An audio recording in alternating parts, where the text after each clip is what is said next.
চলে এসেছি ভারতের একটি বৃহত্তম পর্যটক কেন্দ্র।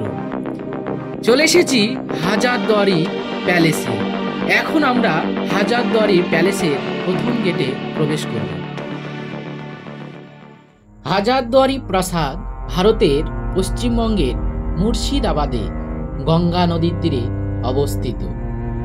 স্থাপিত ডানকান ম্যাকলিওড বাংলা, বিহার ও উড়িষ্যার নবাব নাজিম হুমায়ুন যা 1824 কিংবা 1838-এর রাজত্বকালে এটি নকশা করেছিলেন।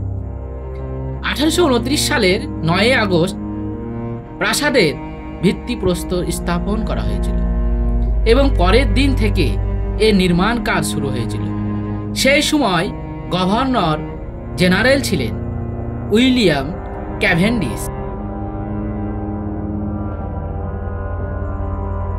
ভিডিওটি ভালো লাগলে ইউটিউবে সাবস্ক্রাইব করবেন, ফেসবুকে ফলো করবেন, লাইক করবেন। অবশ্যই আপনারা আমাকে সাপোর্ট করবেন।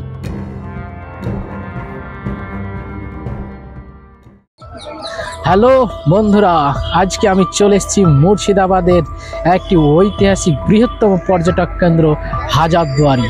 আজ আপনাদের সামনে পুরো হাজারদুয়ারির নতুন নতুন ইতিহাস তুলে ধরবো। আসুন আপনাদেরকে পুরো হাজারদুয়ারিটি ঘুরে দেখাই।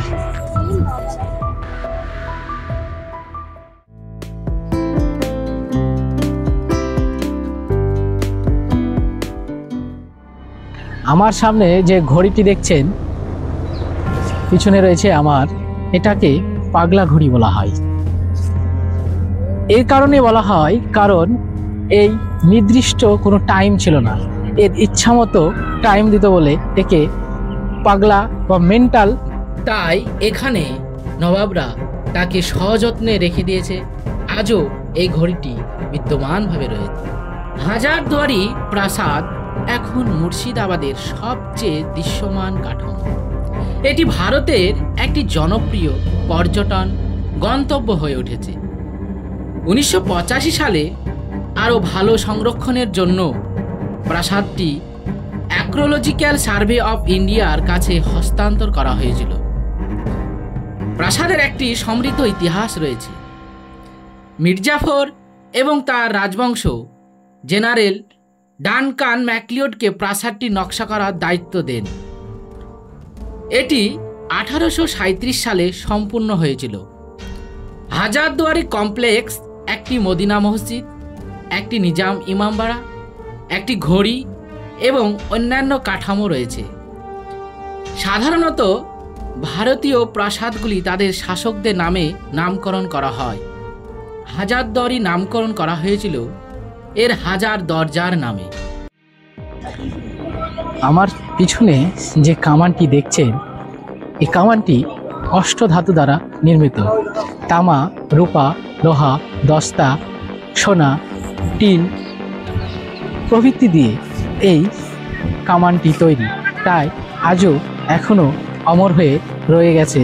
এই কামানটি বানানো হয়েছে তামা, লোহা, রূপা, সীসা, দস্তা, সোনা আরও টিন, এই অষ্টধাতু দিয়ে, যার ফলে এই কামানটি একবার তোপ মারলে 17 কিলোগ্রাম বারুদের প্রয়োজন হতো। আর এর উচ্চতা ছিল, দৈর্ঘ্য ছিল প্রায় 5.5 মিটার আর ওজন ছিল 7 টনেরও বেশি। হাজারদুয়ারি প্রাসাদ তৈরি করা যে কাঠামো, তার নকশা ছিল আশ্চর্যজনক। এটির উপরের পোর্টিকোতে 37টি পাথর রয়েছে। এছাড়াও বিভিন্ন নামে একাধিক বিশাল প্রবেশ পথ রয়েছে। প্রধান প্রবেশদ্বারে নবগত খান ছিল। এগুলো হলো গ্যালারি, যেখানে সঙ্গীতগাররা বাস করতেন এবং গান বাজাতেন। প্রাসাদটিতে 7টি বিশাল স্তম্ভ রয়েছে, যার উচ্চতা 18 ফুট এবং 5.5 মিটার। নবাব নাজিম হুমায়ুন যা এটিকে সত্যিকারের নবাবী প্রাসাদ হিসাবে নির্মাণের ভিত্তি স্তর স্থাপন করেন। হাজারদুয়ারি প্রাসাদ 1000 প্রবেশ পথের জন্য বিখ্যাত। প্রাসাদে মাত্র 100টি প্রকৃত দরজা রয়েছে, বাকি 900টি দরজাই নকল। শত্রুদের আক্রমণ থেকে প্রাসাদকে রক্ষা করার উদ্দেশ্যে এটি করা হয়েছিল। ধারণাটি ছিল অনুপ্রবেশকারীদের বিভ্রান্ত করা, নবাবের সৈন্যদের তাদের ধরার জন্য প্রচুর সময় দেওয়া। এই প্রাসাদটি 1837 সালের ডিসেম্বরে শেষ হয়েছিল।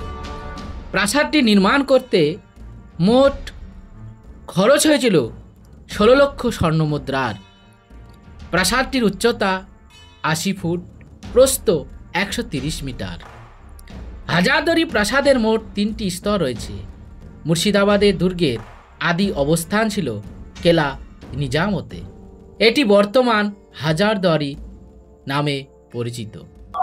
আমার পিছনে যে ঘরটি দেখছেন সেটি হলো সিরাজের মদিনা।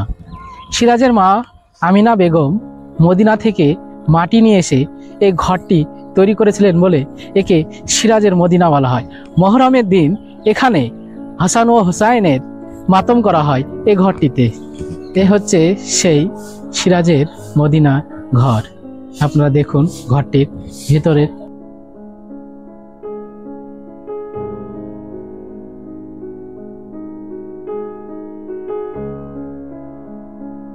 সিরাজের মদিনার ঘরের ভিতরের দৃশ্যটা কে কে দেখেছেন অবশ্যই কমেন্ট করে আমাদেরকে জানাবেন।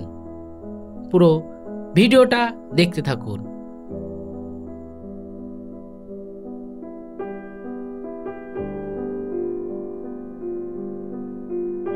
হুসাইন হুসাইন কারো কারবালা কা ইয়াদ করো। নিজামত ইমামবাড়া ভারতের মুর্শিদাবাদে একটি শিয়া মুসলিম জামাতের স্থান।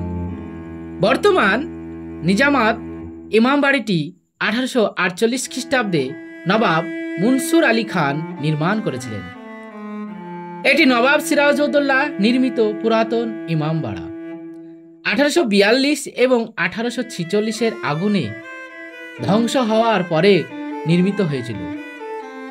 এই ইমামবাড়িটি ভারত ও পশ্চিমবঙ্গ তথা এশিয়ার বৃহত্তম ইমামবাড়া।